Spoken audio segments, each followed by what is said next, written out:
Hey there and welcome. Have you ever been in an English conversation and just wished you had the right word right there, ready to go? Well, you are definitely in the right place. We're about to build up your personal communication toolkit so you can nail those tricky moments with total confidence.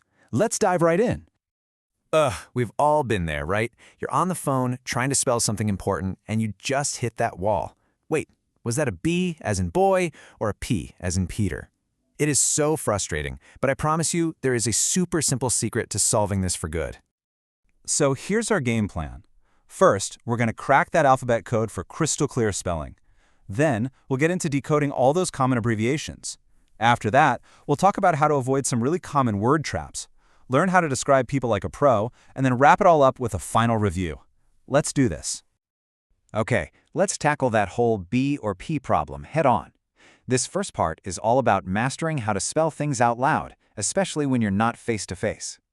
So, what's the big secret? It's not some complicated phonetic alphabet you have to memorize. It is so much easier than that. The trick is that most English letters are already organized into groups based on their vowel sound. And trust me, once you hear it, you won't be able to unhear it. Okay, take a look. The first group has that long A sound, like in the word day. A, H, J, K. See? Then there's the biggest group, which has the long E sound, like in tree. B, C, D, E, G, P, T, V, Z. The next bunch has a short eh sound, like in egg. F, L, M, N, S, X. Then you've got the I sound for I and Y, and finally that oo sound for Q, U, and W. That's it. Recognizing these groups is the whole trick. And this is exactly why it's so powerful. Just knowing which group a letter belongs to is everything. So P has that long E sound, but F has that short eh sound. P, F. Hear that? That sharp difference? That is your new secret weapon for spelling on the phone. Awesome. Okay, now that we've got the alphabet down, let's move on to decoding some of those essential shortcuts, the abbreviations you see and hear absolutely everywhere in daily life. All right, let's just quickly run through some of the big ones. So imagine you're traveling. You need cash, so you look for an ATM, an automatic teller machine. You might be staying in a nice little B&B, which is a bed and breakfast. Now, to get that cash, you'll need your PIN, your personal identification number. And what happens if your computer crashes? Well, you've got to call the IT department. These are just the little codes that make everyday life run. Okay, next section. We are now going to walk through some linguistic minefields. Those pairs of words that sound almost the same but mean totally different things. Let's make sure you don't fall into these common traps. Let's kick things off with a classic, short versus shirt. It's all about that vowel sound. Listen really closely. Short with that or sound describes length, but shirt with that sound is the piece of clothing you wear. So a short man wears a shirt. Getting that vowel right changes everything. Aha, this next one is a fun one. A quarrel is an argument. A squirrel is that cute little animal you see in the park. The difference is right there at the start. Quaw for quarrel and squaw for squirrel. You definitely don't want to tell someone you had a big squirrel with your friend. And for our last word trap, spies versus spiders. Spies are secret agents, think James Bond. Spiders are the creepy-crawly, eight-legged creatures. The key is that the word spiders has that extra der sound right in the middle that spies just doesn't have. So remember, James Bond movies are about spies, not spiders. All right, let's keep it rolling. Imagine this. Someone asks you, so what does your friend look like? And your mind just goes blank. This next section is all about giving you the words you need to paint a really clear picture.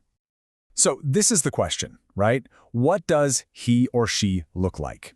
Knowing how to answer this is a really useful skill, whether you're describing a new coworker or trying to find your friend in a big crowd. So let's break down the vocabulary you're going to need. Okay, let's start with the basics. For hair, you could say something like, he is bald, or she has long straight hair. Simple words like curly or blonde work perfectly. And for height, it's just as easy. Is the person tall, short, or medium height? Next up is build, which is just their body shape.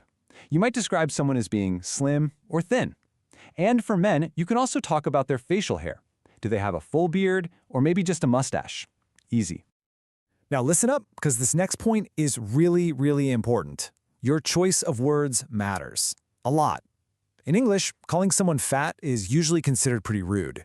The polite, more respectful word you want to use is overweight. It's a very simple switch, but it shows a lot of respect and social awareness. Wow, we have covered a ton of ground. We've added some fantastic new tools to your communication toolkit, so let's do a quick final review just to make sure everything is sharp and ready to go. So let's quickly go over our new tools. Number 1, master those vowel sounds to tell short from shirt. 2, listen for the starting sounds to separate a quarrel from a squirrel. 3, remember that spies and spiders are very, very different things. 4, always choose the polite word like overweight. And finally, know your basics, like that bald means someone has no hair. Getting these right will make you sound so much more confident and natural. And there you have it. Seriously, by understanding alphabet sounds, knowing your abbreviations, avoiding those common word traps, and describing people accurately, you have just taken a massive step forward. You are now equipped to handle all of these everyday situations with way more confidence. So I'll leave you with this final question. What are you going to practice first? Are you going to try describing a friend using your new vocabulary? Or maybe confidently spell your email address over the phone? You know, the best way to make these skills stick is to actually go out and use them. So go for it. Give it a try.